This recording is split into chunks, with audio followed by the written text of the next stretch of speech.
read a book over the last week. It's called Empire of the Summer Moon. I first heard about the book. The author was on the Joe Rogan podcast, and I'm a podcast junkie, so I have to listen to that one. Um, and so I actually read the book, and I actually don't have the book with me. I gave it to my dad for Christmas because I liked it so much, and I thought he would like it. Um, so Empire of the Summer Moon, Quanah Parker, and the Rise and Fall of the Comanches, the most powerful Indian tribe in American history. I'm just going to kind of read like the synopsis of it real fast. In the tradition of Bury My Heart and Wounded Knee, a stunning, vivid historical account of the 40-year battle between Comanche Indians and the white settlers for control of the American West, centering on Quanah, the greatest Comanche chief of them all. S.C. Gwynne's Empire of the Summer Moon spans two astonishing stories. The first traces the rise and fall of the Comanches, the most powerful Indian tribe in American history. The second entails one of the most remarkable narratives ever to come out of the Old West, the epic saga of the pioneer woman Cynthia Ann Parker and her mixed blood son, Quanah, who became the last and greatest chief of the Comanches. Although readers may be familiar with the tribe's name, Apache and Sioux, it was in fact the legendary fighting ability of the Comanches that determined just how and when the American West was opened up. Comanche boys became the adept bareback riders by age 6. Full Comanche braves were considered the best horsemen who ever rode. They were so masterful at war and so skillful with their arrows and lances that they stopped the northern tribe of colonial Spain from the west and halted the French expansion westward from Louisiana. White settlers arrived in Texas from the eastern United States were surprised to find the frontier being rolled backward by Comanches, incensed by invasion of their tribal lands. So effective were the Comanches that they were forced to the creation of the Texas Rangers, an account for the advent of new weapons specifically designed to fight them, the six gun. The war with the Comanches lasted 4 decades, in effect holding up the development of the new American nation. Gwynne's exhilarating account delivers a sweeping narrative that encompasses Spanish colonialism, the Civil War, the destruction of the buffalo herds, and the arrival of the railroads. A historical feast for anyone interested in the United States came into being. Against this backdrop, Gwynne presents a compelling drama, Cynthia Ann Parker, a lovely 9-year-old girl with cornflower blue eyes, who was kidnapped by the Comanches in the far Texas frontier of 1836. She grew to love her captors and became infamous as the White Squaw, who refused to return until her tragic captures by the Texas Rangers in 1860. Most famous still was her son Quanah, a warrior who was never defeated and whose guerrilla wars in Texas Panhandle made him a legend. S.A. Gwynne's account of these events is meticulously researched, intellectually provocative, and above all, thrillingly told. Empire of the Summer Moon announces him as a major new writer of American history. So I got a question for Go for it. you. What you just read sparked a question in my head. Do you think that that 40-year span where they stopped expansion in North America, you think if that hadn't have happened, that we would be better advanced technologically today? You mean if like the Comanches would have just rolled over? Yeah. If Um, we had been able to settle no. and take over all of North America like we have, minus Canada, Like immediately without having to fight the for Comanches? 40 years, yeah. No, because the Comanches uh, basically forced the innovation of the six shooter, the revolver, and then later on the Henry, the lever action rifle. Um, if those things weren't invented, there would probably be a Comanche nation still around. Really? Yes, because they were so dominant. They could fire like 10 shots with their bow and arrow, before we could reload our guns. And they were amazing on horseback. They did things on horseback that, for some reason, white people hadn't figured out, which is pretty crazy to think about because horses weren't native to the Americas. They didn't come until the Spanish settlers brought them. the Comanches just found the horses, you know, The Comanche and fight them. they learned they learned from the Spanish like how to take care of horses and how to breed them. Yeah. Um, but then like they just took it to the whole new level. One of the things they would do is they found this way of falling to the side of the horse, so the horse is in between uh, them and their enemy. So the horse acts like a shield, and they can shoot arrows from that position at whoever's shooting at them, and they can do it at a full sprint. They would, at the age of like 8, they would take their young boys, and they would practice like picking up a hat off the ground from horseback and doing stuff like that. Stuff the white settlers never even thought to do. They mostly just fought on the ground. Like they would ride to them and then get off their horse and start fighting, which is really stupid. The Comanches, in a lot of the ways, most resemble the Mongols. So if you've studied the Mongols at all, the largest empire ever, everything they did was on horseback. Yeah. They didn't even really have a city to call their capital. They ended up setting up their capital in China afterwards, after they conquered everything. Um, but they're very decentralized, like the Comanches. The Comanches didn't have like one leader.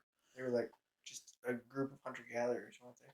Pretty They much, just yeah. kept moving around the plains. Yeah. Well, what would happen is the government. This is also a good story about how stupid governments are, and because the government in Washington, they would like, oh no, we're causing all the trouble with the Comanches. We'll just sign a treaty with them, and so they would fight a tribe of Comanches, and they would defeat them, and then the leader of that tribe would sign a peace treaty. Well, there was hundreds of Comanche tribes, and so the white people were like, well, he speaks for all Comanches, but no, he spoke for like 50 Comanches. And so they'd be Wow. like, we're signing a peace treaty, and then like next week they're just getting They get invaded attacked by the one 3 miles to the left. right, yeah. There is no centralization, which is why they never really came to terms. They started to become centralized towards the end when they had to. They had to all band together. Yeah, they were starting to lose because they're like, oh crap, these guys with 6 shooters, they can shoot just as fast, with that as we can with their arrows. Um, but in a lot of ways, they kind of refused to advance, which is why they eventually fell. Like they pretty much refused to learn how to smith guns, so they would steal guns from white people, but they had no way of fixing them because They didn't know how to fix them. They didn't know how to maintain them. yeah, so they would just be like, "Oh, we'll just use our arrows once it breaks," And a lot of times with these peace treaties, part of the deal would be the Comanches would get their guns all fixed by the white people. That was part of their bargain. So they just never learned how to fix it. And in fact, this book talks about several different tribes besides the Comanches, like the Pueblos and the Apaches and different ones. And most Indian tribes kind of like refuse to ride horses. Yeah, it's pretty. Except for the Comanches. Like at the beginning, the Apaches kind of did, and they caused some trouble. But like at first, when they got horses, they just used them as meat. They would just breed them to eat, and they looked at anything the white people did as like, that's what white people do. We aren't going to do that. And so when a tribe of Native Americans finally figures out, like, hey man, if you learn how to ride horses good, you have a lot of horses, you can like kick some serious ass. Yeah. And so they took off with that. But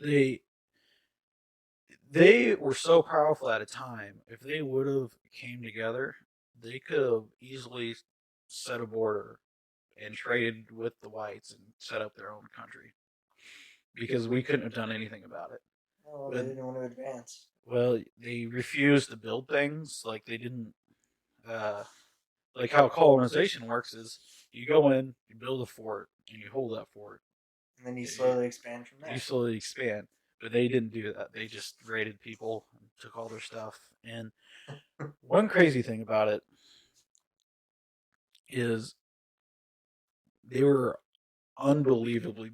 I don't want to be like stereotypical. Like I don't think it's a stereotype, but like the typical Comanche warrior, was a rapist and brutalized anyone that wasn't like part of their tribe. And And they're some, basically like Indian Vikings. in a lot of ways, yeah. And I kind of it's so dark, some of the stuff in the book. Like it doesn't hold back at all. Like some of the stuff they would do.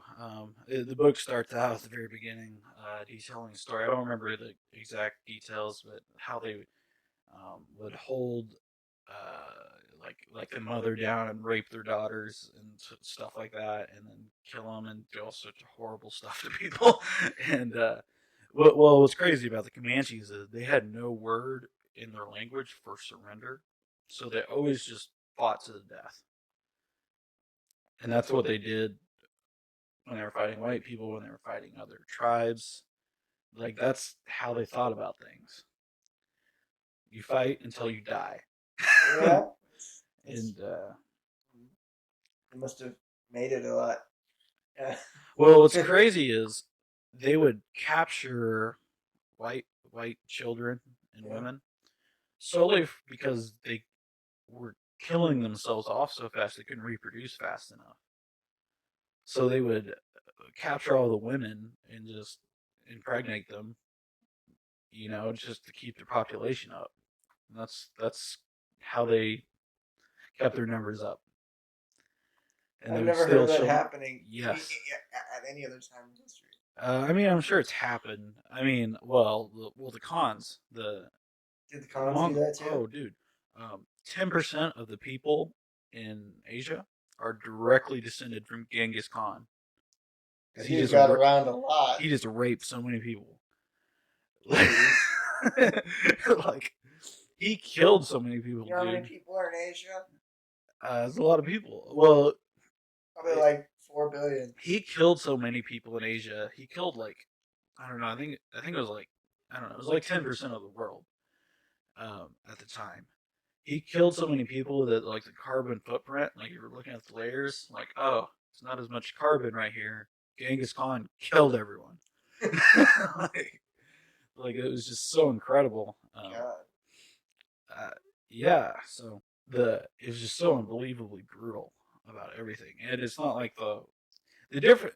It's not like the white people didn't do the same thing to them in retaliation. They definitely did. The thing is with that is I the imagine Indians never wrote anything down, and the white people did, and white people aren't going to write about them raping and killing squaws. they're going So to write it in view of their own cause. right, yeah, they're if they go in and slaughter a village of women and children, old men, they're going to say they slaughtered 100 warriors. They're not going And to say or they might just skip over the slaughtering and say, "Oh, we saved this village." or whatever, yeah. Which is kind of the dark truth of the time. That's kind of how everything worked. The victors. That's still how things work. Yeah, well, the thing is now is like there isn't any It's definitely cultures. harder to do. Everything is recorded now for the most part. Now you can try and squash that record, but it's still being recorded. Every culture on Earth can write now. Every culture has cell phones, can record things, which I think is a good thing. Although it does present new problems. No, I think it was just very unbelievable. One thing about it I think is interesting. When they talk about Cynthia Ann Parker, um, who was kidnapped when she was 9, and then the thing with her is she was captured back by the whites at 13. I think she may have been older. She like didn't want to go back, or she wanted to stay with the Indians. She like had completely forgot how to speak English. In 4 years? Yeah, yeah. It was I don't know. Yeah, go ahead. What time period do you end on? Like the Or like a early year or something? like 1850s? well 60s? it kind of goes up until Quano dies. Quano died in like 1911. Really? Yeah. Uh, Quano was pretty amazing. So he was the son of Cynthia. Like she had like 3 or 4 kids with the Indian. Okay. while she was captured.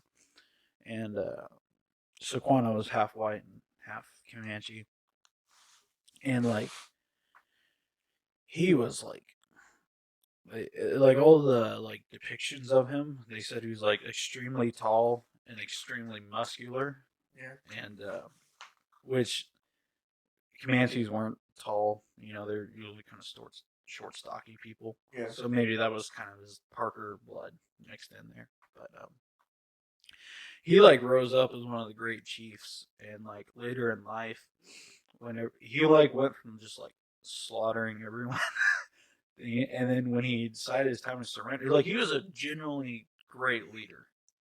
Uh, in like every sense, he kind of rose from nothing. Whenever, whenever they're like, okay, we can't win this war, he started making deals, and he pretty much saved his people from being completely wiped out. Um, when he moved them to the reservation, uh, he was the only one that was ever able to like successfully negotiate with like the government and like getting them stuff they need and Yeah. taking control of land. And he ended up making like a whole bunch of money. And he just by the time he's dead, he was poor because he just gave it all away. Okay. Yeah, he was in the book. It contrasts him with Geronimo. Uh, Everyone's heard of Geronimo. Yeah. The thing with Geronimo is he really didn't do anything. He was just really good at marketing, and he got really rich, and he was like a celebrity, you know. But Quano is different. One of the things at the end it says that Geronimo was buried on a street named after Quano. I mean, no one cared about Geronimo. The Indians hated him, you know. But that's the one we hear about. Yeah. Um, That's the one you hear about in all the Western movies with John Wayne. It's like Geronimo and all that stuff. You know, yeah, I've no one's ever heard of Quano, I've never heard of Quanto. or it's not Quanto, it's Quano. Quano? Quano. I've never heard of Quano. Yeah, yeah. Um, but yeah, he was. Ever. In fact, Teddy Roosevelt was like friends with him and stuff later in his Really? life. Yeah, and he spoke. He even spoke for like on Roosevelt's election campaign and stuff. And Right. yeah. So yeah, he was a pretty big deal. He's just a fascinating guy. Um, yeah, so it was a really good book. I definitely recommend it. What time period did it start with? Like 1830s? Like, well, it kind of starts like way back at the very beginning. Um, 1700s? yeah. Well, like when the Spanish first came over, like it kind of talks about the Comanches before they had horses, and they were like unknown. They had like no history. They didn't really accomplish anything before they decided to ride horses. Mm-hmm. They were just your normal Indians. They were brutal. Yeah, but they were even like, They weren't brutal then? well, they're brutal, but they were like picked on by all the other Indians. Like they were weak in a lot of ways. Interesting. They lived off of shrubs and like nuts and small game and stuff. So, They didn't even hunt buffalo. really? Yeah. So then once the whites came, or the Spaniards, I guess, and gave them horses, then their attitudes just changed to be these badasses? Yeah, well, once they figured out that they could kick everyone's ass if they learned how to raise and ride horses, you know, and the other Indians for some reason didn't pick up on that until later. Yeah, they just dominated everyone. The thing is, like, before the white settlers came in Texas, the Spanish had tried to move in and they gave up. And then, like, in that little period before the whites came in, they just, like, slaughtered all the other, like, the Cheyennes and the Kansas tribes and all that stuff. Yeah, it was a good book. The crazy thing about it with the Spanish, um, with Texas, like they gave up trying to take over Texas because the Comanches were just killing them, and so what they did was they encouraged all these English settlers to move in, so they would have like a buffer between them and the Comanches. Wow. And Shield. the settlers didn't know what they were getting into, so they were just rolling in and setting up shop and just getting slaughtered. And yeah, and then it came. Yeah. And then like it came out with the Texas Rangers, and they were like brutal. They fought like Comanches, and a lot of these guys were like they wore skins and stuff. Like they were wild men. I wonder where they came from. They're just like random men that were Exceptionally gifted and crazy and crazy. and wanted adventure.